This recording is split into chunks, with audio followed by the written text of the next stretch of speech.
안녕하세요. 평택대에서 동양 문명사를 가르치고 있는 조청현입니다. 오늘 주제는 나당 전쟁과 통일의 의미 두 번째 시간으로 저번 시간에는 이제 고구려와 수당 전쟁 그리고 백간 전투 등을 다루면서 다루어 봤습니다. 사실 그래요. 이 통일이라는 것이 무슨 어떤 과정을 통해서 이루어지는 것이 올바르냐? 뭐 대부분의 사람들은 평화 통일을 얘기할 것 같아요. 하지만 그거는 어디까지나 이상이고 역사적으로 봤을 때 통일이 평화적으로 이루어진 경우는 없다고 보시는 게 맞을 것 같아요. 다 현실의 문제죠.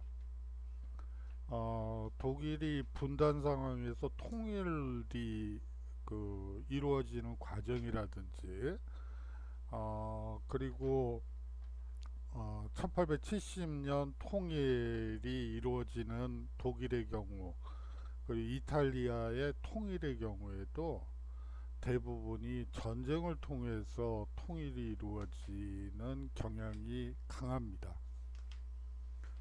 어, 이 나당 전쟁과 관련해서 사실 한국사에서 별로 그리고 동양사에서 별로 다루지 않는 부분이기도 해요. 왜냐하면 이 신라의 통일은 뭐 외세를 이용해서 통일을 한 거다라는 기본 태제가 있기 때문에 이 나당 전쟁을 강조하지 않음으로써 사실상 신라가 수나 당을 특히 당을 이용해서 통일을 이루는 그리고 결국은 친중 정책, 친당 정책으로 나아가는 그런 곳으로 이제 보기 때문에 사실상 나당 전쟁의 의미에 대해서는 역사적으로 다루지 않는 게 마치 하나의 예법인 것처럼 그렇게 되어 있어요. 그래서 한번 저는 약간 좀 시각을 달리해서 이 나당 전쟁을 통해서 사실상 우리나라 사람이라는 개념이 처음 생긴 것이 아닌가 저는 그렇게 보고 있습니다. 그리고 정체성, 우리가 가지고 있는 정체성이 이 나당 전쟁을 통해서 분명히 드러났고, 그리고 고구려 백제 유민들이 신라와 손을 잡고 외적인 당을 이제 한반도에서 몰아내는 과정을 통해서 결국은 우리나라만의 독특한 문화와 문명을 만들어낼 수 있지 않았는가 하는 생각에서 저는 개인적으로 나당 전쟁의 의미를 그쪽으로 생각해서 동양 문명사지만 그리고 이 나당 전쟁은 또 이제 서쪽에 토본이라는 국가가 있어요. 이 토본은 지금으로 얘기를 하자면 티벳 그리고 신장 위구르 지역의 사람들이죠. 이 사람들이 이제 당나라와 전쟁을 벌이는데 이 나당 전쟁과 토본 전쟁이 동시에 일어나게 돼요. 다시 말하면 동양 문명사에서 상당히 중요한 전쟁이다 라고 볼 수 있기 때문에 이제 한번 다뤄보도록 하겠습니다. 자,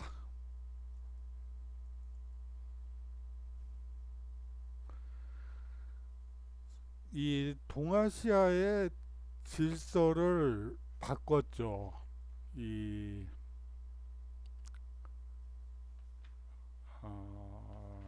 사실상 이 삼국통일은 이 동아시아의 질서를 바꿨다고 볼 수가 있습니다. 한번 삼국사기 기록을 한번 볼까요? 너무 간단해서 여러분들이 이게 뭐지? 이렇게 생각하실 수도 있을 것 같아요. 한번 읽어보겠습니다.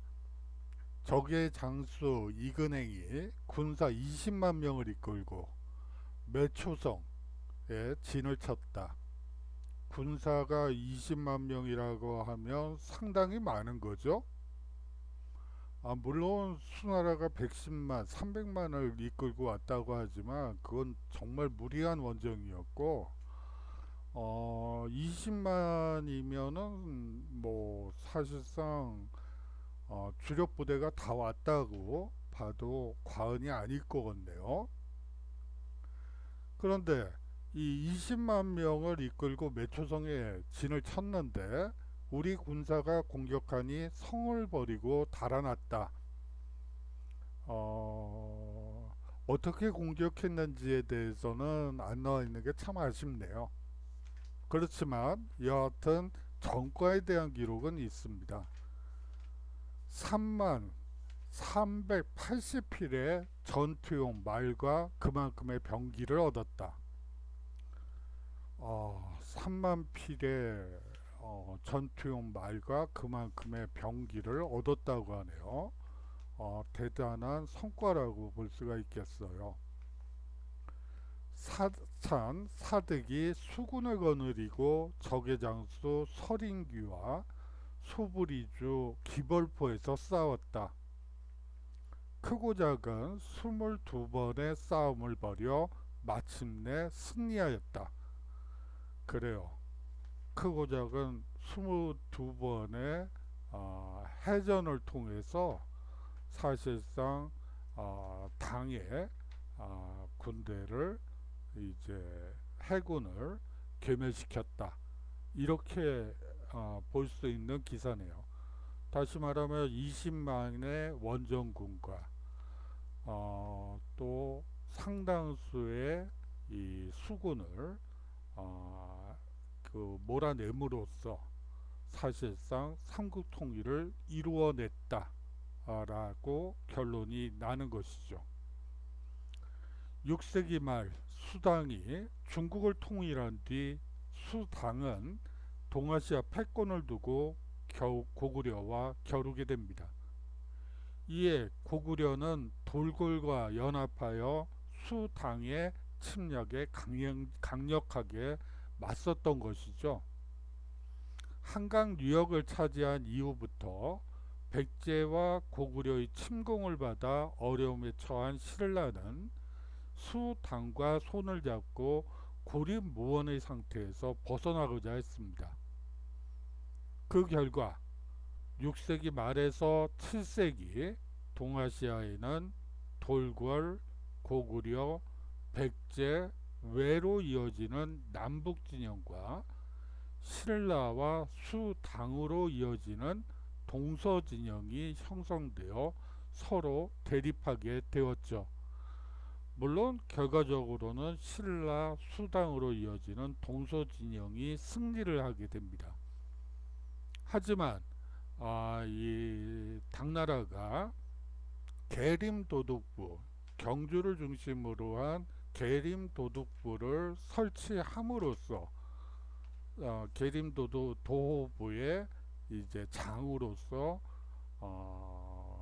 그 신라의 왕을 이 일개 도호부의 도호부로 삼음으로써 사실상 이제 한반도 전체에 대한 야심을 드러냈고 거기에 맞서서 고구려, 백제, 유민들과 신라는 공동전선을 펴서 외적을 몰아내게 됩니다. 이게 지금 우리가 배우려는 것의 골자라고 생각하시면 될 것 같아요. 사실상 여기 해시태그에서도 보이는 바처럼 이 돌궐이라는 핵심어를 놓치시면 안 돼요. 사실상 수당과 고구려가 그렇게 끝까지 한 100여 년간 동안 수십 차례의 수당의 침략을 받으면서도 막아낼 수 있었던 가장 근본적인 이유는 사실상 북쪽에, 중국의 북쪽에, 서북 쪽에 돌궐이라는 국가가 세력이 있었기 때문에 가능했던 것이죠. 연합전선도 피고 또 사신단이 오고 가면서 한 번은 네가, 한 번은 내가 서로 수당을 공격하기도 하고요. 뭐 이런 식의 것들이 있습니다. 그 다음으로 이제 외가 등장을 하는데요. 외는 아까 말씀드린 바대로 남북 전쟁에서 상당히 중요한 역할을 했다고 볼 수가 있어요. 백강전투라는 것도 사실상 백제 부흥운동의 성격으로만 보기는 어려울 것 같아요. 그거는 동북아라는 전체의 틀 속에서 보아야지 그냥 백제 부흥운동의 일환이었다 이렇게 보는 것은 너무 좁은 것이 아닌가 하는 생각이 듭니다. 다음으로 삼국 통일이 이루어지게 되죠. 이게 사실은 제가 이거를 앞에다 놓을까 뒤에다 놓을까 고민을 많이 했었어요. 사실상 기벌포 해전 정도 끝나야지 삼국 통일을 이루었다고 볼 수가 있겠죠. 하지만 형식적인 의미에서 삼국 통일은 고구려의 멸망과 함께 시작됐다고 보기 때문에 그냥 앞에다 놔둔 것 뿐이지, 사실상 삼국 통일을 이루는 것은 사실상 당나라를 한반도에서 내쫓은 다음의 일이라고 볼 수가 있겠죠. 이거는 보는 관점에 따라서 앞으로 갈 수도 있고 뒤로 갈 수도 있고 그렇다는 거 말씀드리고 싶고요. 당의 한반도 점령 야욕이 아주 가슴 깊은 곳에서 막 솟아나죠. 백제의 옛 땅에 웅진도읍을 설치하고요. 고구려의 옛 땅에는 안동도읍을 설치하고 신라 땅에는 계림도읍을 설치를 합니다. 이러한 당의 한반도 점령 야욕에 맞서서 앞서 말씀드린 바처럼 신라를 중심으로 백제와 고구려 유민들이 가세해서 당나라를 몰아내야지 된다. 우리는 하나다. 라는 의식이 이제 가슴속 깊은 곳에서 우러나게 되죠. 그러면서 매수성 전투, 기벌포 전투의 해전에서 승리하게 되고, 또 때를 같이해서 토본에서 당나라를 향해서 전쟁을 일으키게 됩니다. 이렇게 동서에서 양면 전쟁을 치러야 했던 당나라는 사실상 힘에 부쳤죠. 그러는 와중에서 사실상 이제 당나라는 이제 한반도 전체 점령이라는 야욕을 버리고 이제 꼬리를 내리게 되었다고 볼 수가 있습니다. 제가 너무 좀 앞부분을 길게 설명을 드렸네요. 자, 이제 나당 전쟁으로 한번 들어가 보죠. 뭐 앞에서 했던 얘기들이에요. 이 백제와 고구려를 멸망시킨 후에 당은 주제넘게도 한반도 전체를 지배하려는 야욕을 드러냅니다. 운진 도독부를 백제 옛 땅에 설치하고요. 안동도읍을 고구려의 옛 땅에 설치합니다. 그리고 계림 도독부를 신라의 땅에 설치하려고 설치했어요. 자, 당에 의한 신라 군령권 침해가 위험 수위에 다다랐었죠. 이거는 백제와 고구려를 멸망시키는 과정에서 이제 나타났던 문제들이죠. 사실상 당에 의한 신라 군령권, 군 통수권 침해가 위험 수위에 다다랐고, 신라왕과 신라 군부의 반발이 거세었던 것으로 사실상 추정이 돼요. 평양을 견제할 수 있고 한강 하류 일대를 방어하기 위해 우선적으로 필요한 전략 요충지인 비열홀, 즉 강원도 안병군을 둘러싼 나당 간의 갈등이 또 이 시기에 있었습니다. 비열홀은 고구려 멸망 이전 신라가 장악했던 곳이죠. 진흥왕 때 이제 이 비열홀 지역을 점령하게 됩니다. 그런데 고구려가 멸망하자 당은 이 비열홀을 안동도읍으로 귀속시킨 거예요. 다시 말하면 신라 땅인데 뚝 뛰어다가 안동도읍 당나라의 직할지로 만들겠다고 노골적으로 선언한 것이죠. 신라는 이 고구려 백제 유민과 함께 당에 대항하게 됩니다. 그리고 매소성 전투와 기벌포 전투에서 결정적 승리를 해서 당군을 몰아내고 삼국 통일을 완수하게 되는 것이죠. 통일 신라가요, 670년 3월 설오유의 부대를 요동으로 보내 사실상 선제 공격을 가하는 특징이 있어요. 이 통일 신라가 이 설우유 부대를 요동으로 보내 선제 공격을 하면서 이제 뒤에 나오겠지만 사실상 백제의 무슨 도부였죠? 제가 웅진 도독부를 죄송합니다.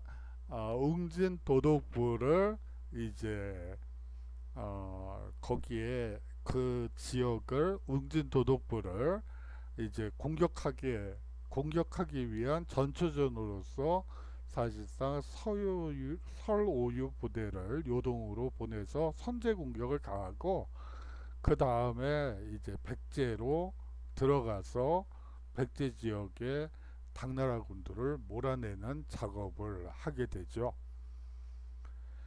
이 670년 3월 신라의 설오유와 이 고구려 부흥군의 고현무가 각각 1만 명씩 거느리고 압록강을 건너 오골성을 선제 공격하게 됩니다. 4월에 이르러 당군이 계속 도착하자 백석으로 물러나게 되죠. 백성으로 물러나게 됩니다. 설오유 부대의 요동작전은 신라의 치밀한 계획 아래 진행된 것으로 보여요. 이 정병 1만이 동원되어 당에 복속한 말갈병 및 당군과 접전을 벌인 점에서 본격적인 나당 간의 충돌로 볼 수가 있습니다. 이 오골성 선제 공격은 사실상 이 당나라는 그 사실상 고구려 백제 신라와는 다른 세력이라는 것에 거의 선을 긋는, 우리와는 다른 거야 라고 선을 긋는 하나의 선언이었다고 볼 수도 있을 것 같아요. 그리고 나서 곧바로 백제의 옛땅 수북전쟁을 벌이게 됩니다. 신라는 웅진 도독부에 대한 전면 공격을 감행하고 백제 옛땅 대부분을 점령하게 되죠. 당은 웅진 도독부에 구원군을 파견하기도 합니다. 이 웅진 도독부 구원군, 당 구원군은 671년 6월 부여의 석성 전투에서 장군 죽지 등이 지휘한 신라군에게 패배하게 되죠. 이 전투에서 당군 3,500명을 죽이는 전가를 올리게 됩니다. 이 당시 서린기가 신라를 나무라는 글을 보내자 문무왕은 당이 옛날 태종 무열왕에게 고구려를 멸망시킨 뒤 평양 이남의 땅을 신라에 주기로 한 약속을 상기시키며 그 행동의 정당성을 주장했죠. 문무왕은 군사적으로 당군과 싸우면서 한편으로는 사신을 보내 무마하는 양면 정책을 구사하기도 했습니다.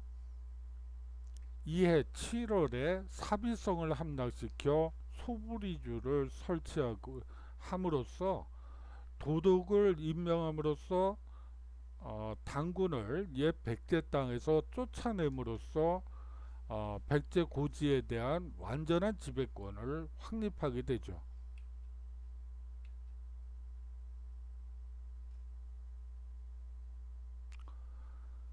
문무왕 11년 봄 정월에 이찬 예원을 중시로 삼았다. 군사를 일으켜 백제를 침공하여 웅진 남쪽에서 싸웠는데 당주 부가가 죽었다. 말갈 군사가 쳐들어와 설구성을 포위하였다가 이기지 못하고 장차 물러가려 하자 군사를 내어쳐서 300여 명을 목베어 죽였다. 당나라 군사가 백제를 구원하러 온다는 말을 듣고 대하찬, 진공, 아찬 등을 보내 군사를 이끌고 옹포를 지키게 하였다. 흰 물고기가 뛰어들었는데 한치였다. 여름 4월에 흑륜사 남문에 벼락이 쳤다. 6월에 장군 죽지 등을 보내 군사를 이끌고 백제 가림성의 벼를 짓밟게 하였다. 마침내 당나라 군사와 석성에서 싸워 5,300명의 목을 베고 백제 장군 2명과 당나라 과의 6명을 사로잡았다. 가을 7월 26일에 당나라 총관 서린기가 임윤 법사를 시켜 편지를 보내왔다. 뭐 이런 내용이에요. 사실상 여기서 한 가지 좀 여러분들이 좀 이상한 표현이 보일 거예요. 이 말갈 군사가 등장하죠. 이 말갈, 이 말갈이라는 표현은 사실은 삼국사기나 삼국유사를 보면 온조, 뭐 주몽, 박혁거세 이 시기부터 말갈이 계속 등장하고 있어요. 신라 금성에 말갈이 쳐들어왔다. 온조가 한성에 있을 때 말갈 군사가 쳐들어와서 뭐 그런 기사들이 종종 보입니다. 그러면 여러분들이 당연히 의심을 하셔야죠. 이 말갈이라는 게 도대체 뭘까? 사실상 여기서 말하는 이 말갈은 부족으로서의 말갈이라기보다는 유랑민이나 혹은 체제에 순응하지 않는 사람들, 뭐 그런 사람들이 아닐까 하는 생각도 좀 들어요. 뭐 그냥 말갈족 이렇게 치부할 얘기는 아닌 걸로 보이고, 그 지금 이 부분과 관련해서는 많은 연구들이 나오고 있는데 한번 좀 예의주시할 필요가 있을 것 같아요. 다음으로 이 황해도의 성문전투에서 불행히도 신라군이 패배를 하게 돼요. 이 670년 4월에 편성되었던 고관에 동주 동행군과 이근행의 연산 동행군은 671년이 넘어서야 한반도에 출현하게 됩니다. 이들은 671년 7월 안시성에서 고구려 부흥 세력을 진압하고 평양으로 남아있죠. 672년부터 황해도에서 나당 간의 본격적인 전투가 벌어지기 시작합니다. 672년 8월 성문, 지금의 황해도 성근, 성면 전투에서 신라는 장수 7명이 사망하는 그 참패를 당하게 되죠. 여기서 이제 그 원술랑이라는 그 김유신 장군의 아들이죠. 아들이 이 전투에서 패배를 하게 되죠. 그렇게 그러면서 뭐 여러 이야기들이 전해지고 있는데 사실상 신라 측에서는 이 황해도에서의 전쟁에서 승리해서 사실상 평양까지도 한번 들어가려고 했던 그런 의도가 있었는데 여기서 이제 패전을 하게 되면서 사실상 충격이 너무 커서 이 원술랑 설화와 같은 이야기들이 나타나게 된 이유이기도 하죠. 여하튼 이 전쟁으로 이제 신라의 방어선이 대동강선에서 임진강선까지 이제 밀려나는 이 불행한 일이 벌어지게 되죠. 이 전투의 패배로 신라는 당의 사죄사를 파견하는 한편 전국적으로 대규모 축성 작업을 단행하게 되고 신라는 전략을 공세에서 방어로 전환하고 사실상 대동강선을 포기하고 이제 임진강선까지 밀려나는 형국으로 바뀌게 됩니다. 672년 이후 당은 대군을 동원해 본격적인 침략을 개시하게 됩니다. 673년 문무왕은 이에 대비해 굴 신라 영역에 다수의 성을 쌓게 하죠. 아울러서 대하찬, 철천 등을 보내 병선 100척을 거느리고 서해를 지키게 하는 한편 백제 멸망 후에 폐지했던 수병제를 부활시키게 됩니다. 한편 신라인으로서 당과 내통한 자에 대한 처벌도 과감히 수행했다는 특징을 가지고 있어요. 그리고 한성 주총관 수세, 한성도독 박도유, 아찬 대토, 뭐 이런 사람들을 이제 당과 내통한 자로 보고 모두 그 참수하죠. 이는 비상체제 하에서 강화된 왕권을 배경으로 가능했던 일이라고 볼 수 있습니다.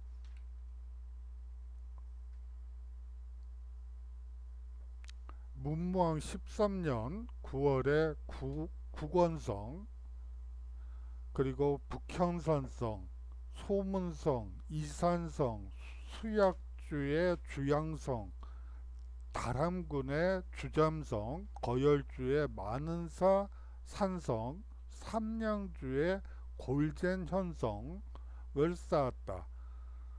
당이 대하찬, 철천 등을 보내 왕이 대하찬, 철천 등을 보내 병선 100척을 거느리고 서해를 지키게 하였다.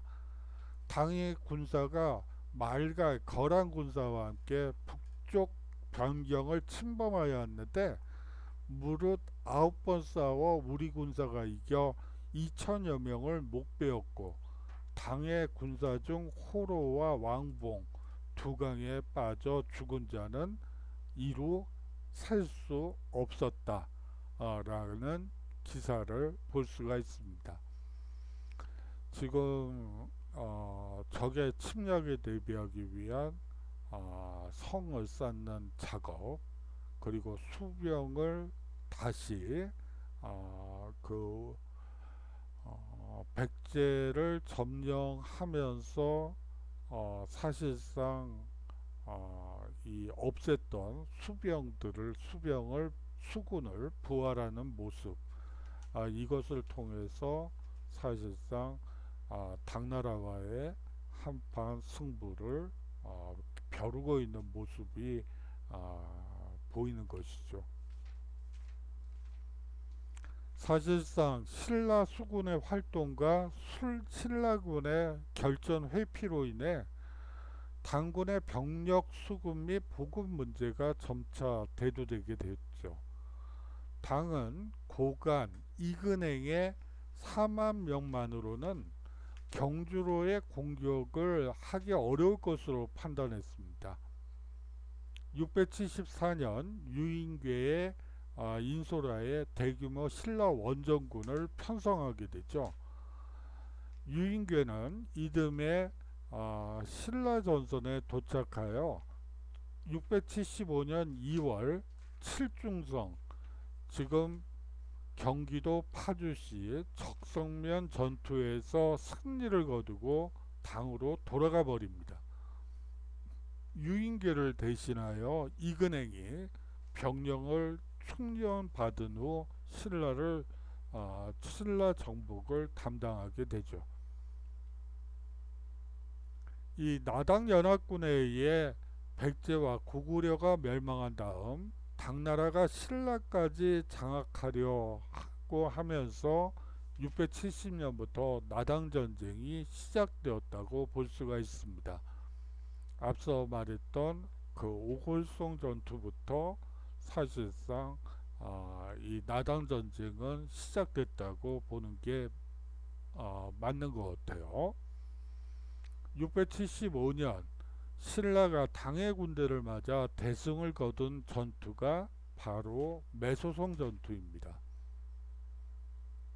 신라가 고구려의 부흥군을 지원하여 당을 공격하고 백제의 옛 지역을 거의 장악해 들어가게 되자 당나라는 서림기를 파견하여 신라와 싸우게 됩니다.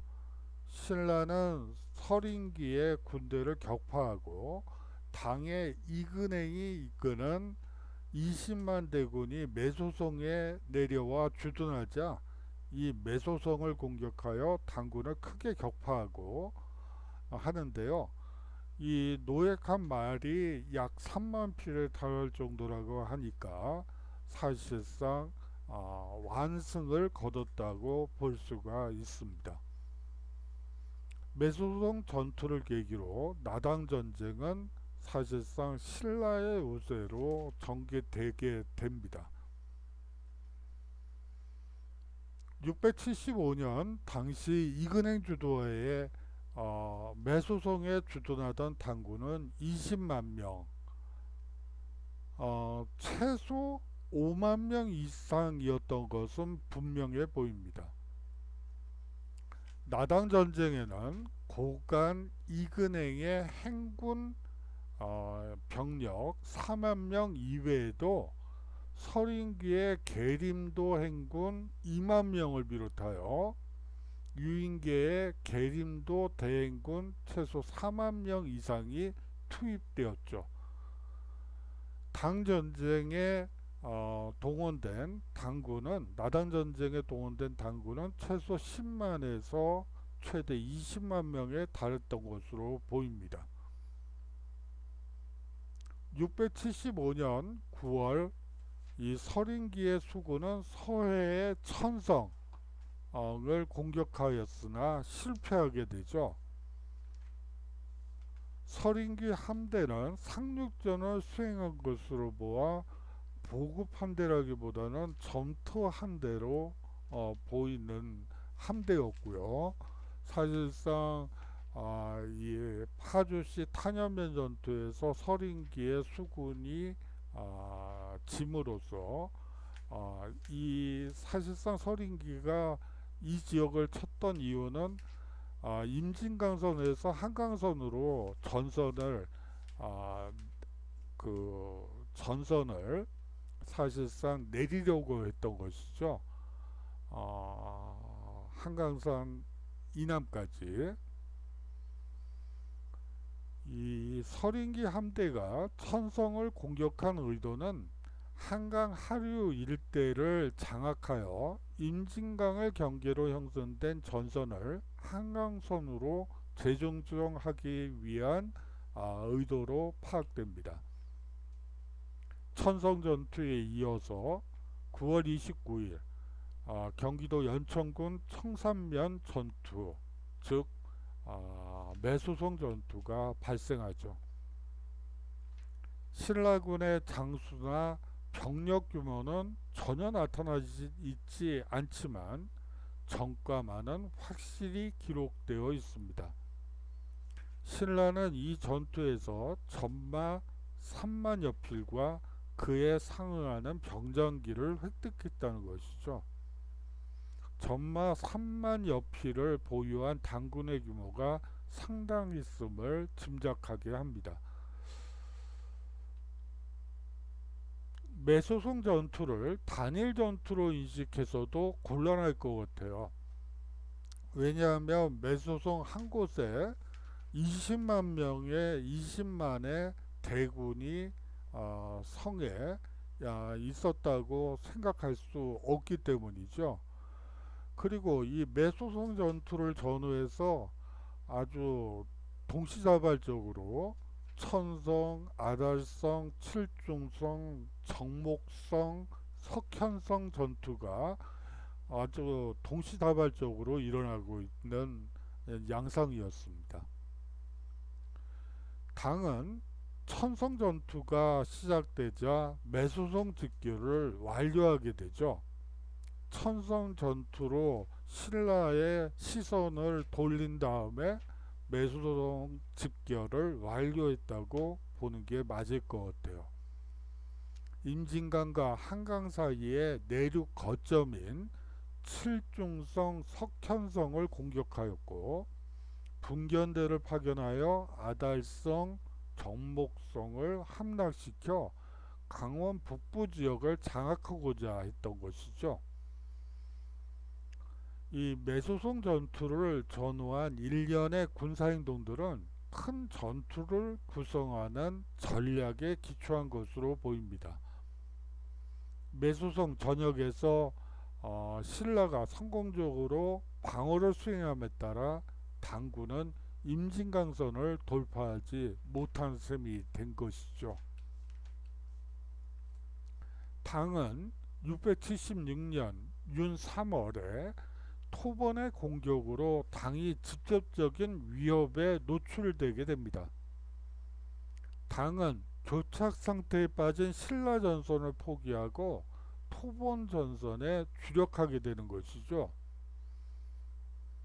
나당 전쟁의 분수령이 되는 매소성 전투는 당의 전략이 전환되기 이전에 당이 토본 전선과 신라 전선을 동시에 유지하고자 했던 시기에 발생한 전투였습니다. 당이 한강 이북 지역을 확보하기 위해 공세를 지속하던 시기에 발생한 전투였던 것이죠.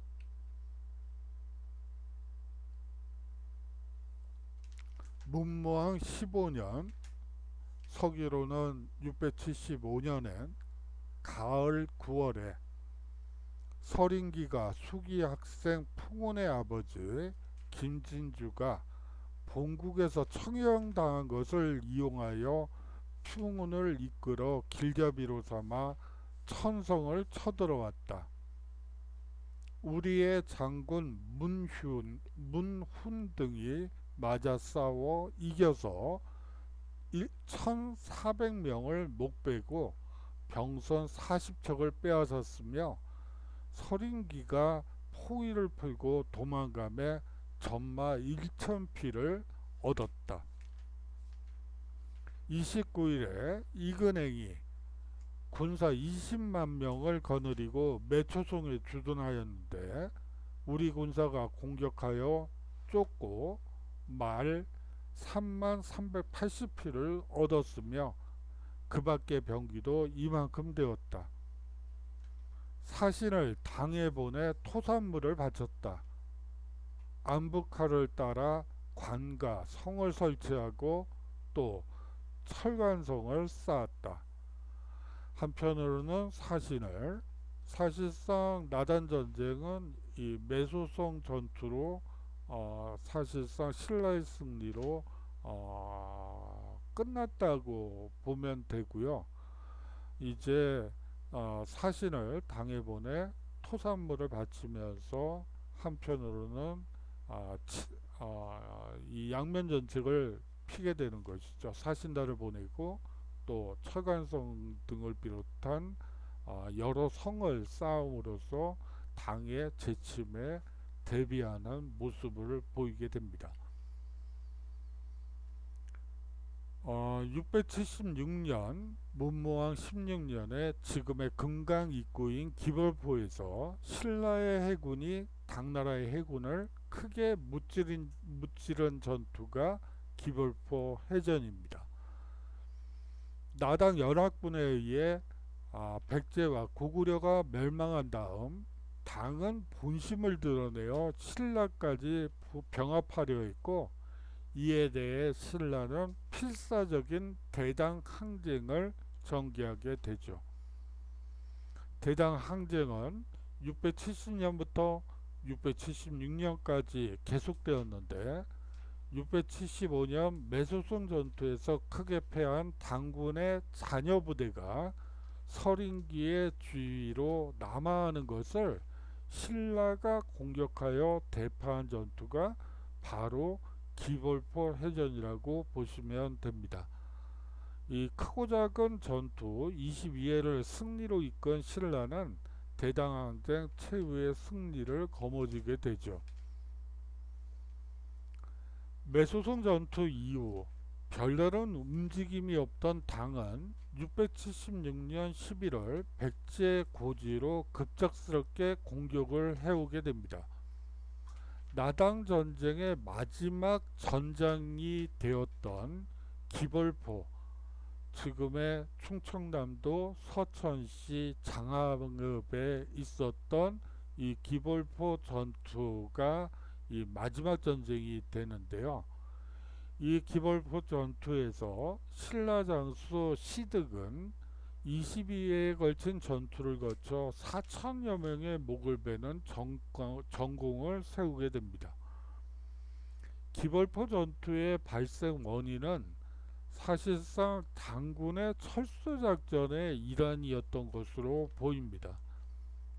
나당 전쟁은 675년 9월 매소송 전역을 고비로 당군의 패색이 짙어졌고 전선은 다시 교착 상태에 빠지기 시작했었죠. 거기다가 토본의 공격도 주요했습니다. 676년 윤 3월 토본이 당에 침입하자 당의 군사 전략이 토본을 중심으로 전환되었고, 이에 따라 당군의 철수 문제가 본격적으로 논의되기 시작한 것이 아닌가 짐작이 됩니다. 지금 토본이 당나라로 말을 돌려가지고 지금 당나라 안에서 토본군이 승리를 거두고 있는 그 와중이었어요. 그렇기 때문에 양쪽에서 전쟁을 하기는 버겁고, 사실상 신라의 삼국통일은 일단 현실로서 받아들이고 토본이 이 장안까지 쳐들어오는 것을 막는 게 우선순위다. 이렇게 본 것이죠. 676년 11월 이전에 이미 당의 군사 전략이 전환되기 때문에 676년 11월에 발생한 기벌포 해전을 당군의 대규모 공세로 보기는 어려워 보입니다. 당시 당의 철군 병력과 그리고 백제 고지에 있던 당 잔류군, 그리고 반신라적인 백제 유민 등이 기벌포로 집결하였고, 이를 신라 수군이 공격한 것으로 보이죠. 676년 11월 무렵 당의 신라 원정군의 전면 철수가 결정되었고, 그에 따라 한반도에 있던 당군 전체가 철수를 시작하였으며, 그 주요 철수 장소 중에 하나가 바로 이 금강 하구의 기벌포였던 것으로 보이죠. 나단 전쟁의 결정적 전투는 매소성 전투였고, 이 전투에서 당은 패배 내지는 실패하게 됩니다. 왜냐하면 당의 대규모 원정군이 수년간 투입되어 영토나 인력, 재물을 제대로 확보하지 못하였기 때문이죠. 10만 이상 투입된 당의 대규모 원정은 하북도, 하남도, 강남도의 병력을 동원했습니다. 나단 전쟁의 종결과 함께 이들은 귀국길에 올랐고, 이들의 귀국은 당 전국에 상당한 파장을 일으키게 되죠. 당은 676년 11월과 12월에 나당 전쟁의 후유증을 무마하기 위해 개원과 대사면을 실시하고, 밤 군부 세력인 이경련을 중서령으로 삼게 됩니다. 나아가 대규모 순무사를 나당 전쟁과 관련된 지역으로 파견하여 민심 수습에 주력하게 되죠. 중국 동부 지역이 나당 전쟁에서 병력과 물자를 충원하던 지역임을 감안해 보면, 당은 나당 전쟁의 결과 상당한 타격을 입었던 것으로 추정이 됩니다. 여기서 말하는 개원이라는 것은 쉽게 얘기해서 황제 명을 바꾸는 것이죠.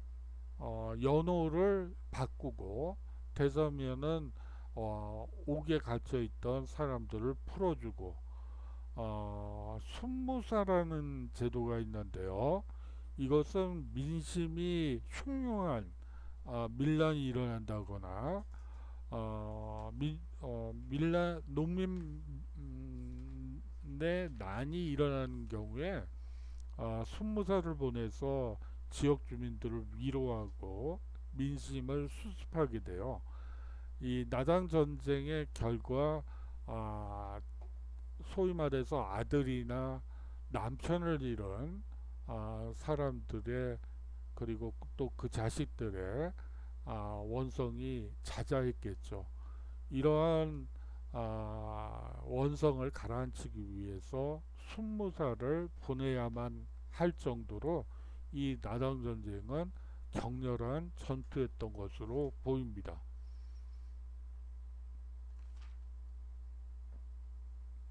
나당 전쟁은요, 당시 최강대국 당과 동북아시아의 새로운 강국으로 자림하게 될 신라 사이에 벌어진 대규모 전쟁이었습니다. 이 전쟁에서 당이나 신라 어느 한쪽이 일방적으로 승리하거나 패배하였다고 단정 지을 수는 없었죠. 당시 일련의 상황을 종합해 볼 때 당은 공세를 지속하였으나 신라가 당의 공격을 효과적으로 막아내며 당의 보급 문제를 야기시켰던 것은 분명해 보입니다. 당은 원정군의 보급 문제, 국내 여론 악화와 더불어 토번의 서북 변경 위협이라는 직접적인 요인으로 인해 한반도에서 물러날 수밖에 없었죠. 나당 전쟁은 정확한 정세 판단을 바탕으로 한 신라의 선제 공격으로 처음에 말씀드렸던 바로 그 오골성 전 선제 공격으로 시작되어 이후 당은 대규모 원정군을 투입하였음에도 신라를 정벌하지 못합니다. 당의 공세를 성공적으로 막아낸 신라의 승리로 보는 것이 자연스러워 보여요. 신라는 당에 맞서 대의명분보다는 실리를 택해 강경책과 유화책을 적절히 구사합니다. 항상 사신단을 보내고 또 오면 철저히 응징하는 그러한 전략을 구사하죠.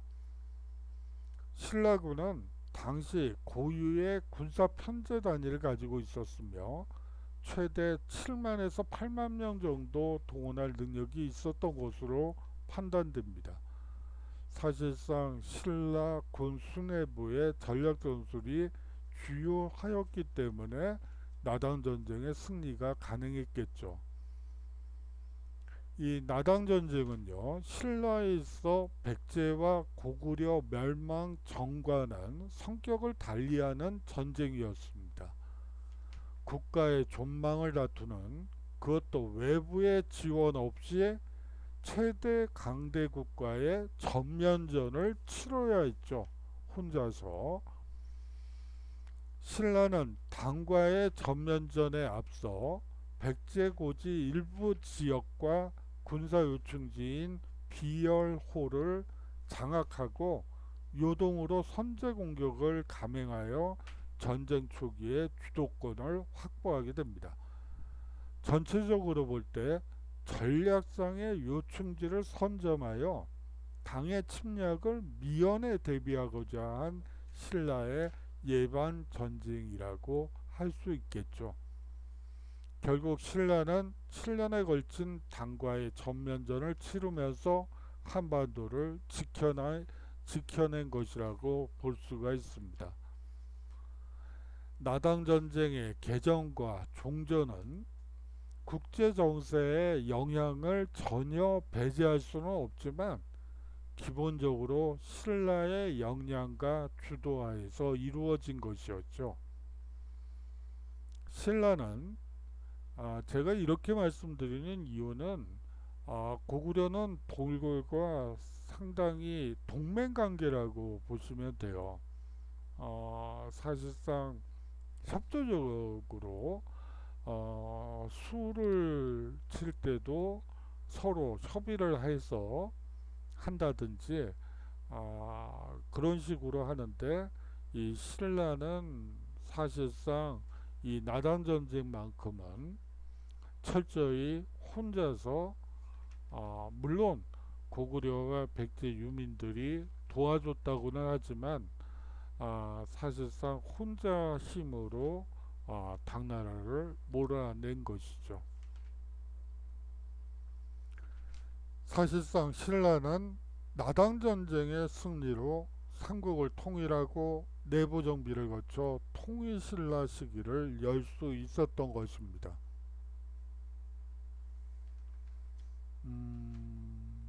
그래요. 이제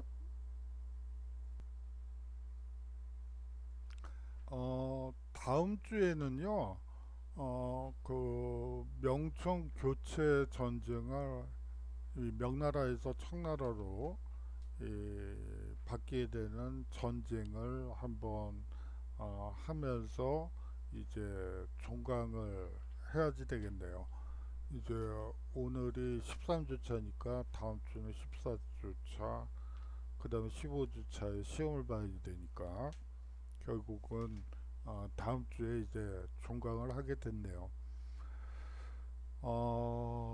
일단 뭐 코로나 때문에 여러분들 만나 뵙지도 못하고 뭐 그냥 뭐 이렇게 종강을 하게 돼서 참 아쉽다. 참 이 역병이죠.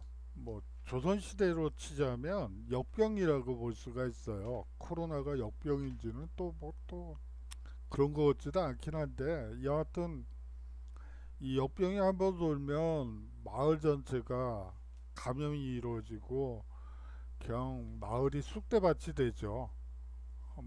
그냥 뭐 절반 정도가 죽어나가는 이 정근대 사회, 다시 말하면 백신이 없고 뭐 위생하고는 거리가 멀고 그렇기 때문에 한번 마마가 돈다, 천연두가 돈다 그러면 뭐 절반이 뭐 감염이 되고 뭐 그런 뭐 한 번은 일생에 한 번은 겪어야 되는 그런 거지만 뭐 요새 이 코로나 양상을 보면 그런 또 역병은 또 아닌 것 같고요. 뭐 참 그래요. 이제 또 시험에 대해서 여러분들이 또 궁금해 하시는 분들이 많은데요. 시험은 다음 주에 공지 드리도록 할게요. 먼저부터 지금부터 또 시험 얘기를 하면 여러분들이 많은 부담을 아, 뭐 빨리 알려달라고 하시는 분들도 있지만 제가 아직 출제를 안 했기 때문에 예, 출제를 한 다음에 여러분들께 설명드리는 게 맞을 것 같아요. 지금 뭐 이렇게 출제한다 저렇게 출제한다 얘기하는 거는 그냥 공연불이라고 하죠. 그렇고요. 여하튼 수고 많으셨고요. 여하튼 다음 강의에선 또 건강한 모습으로 만나야죠. 다음 주에 건강한 모습으로 인사드리도록 하겠습니다. 안녕히 계십시오.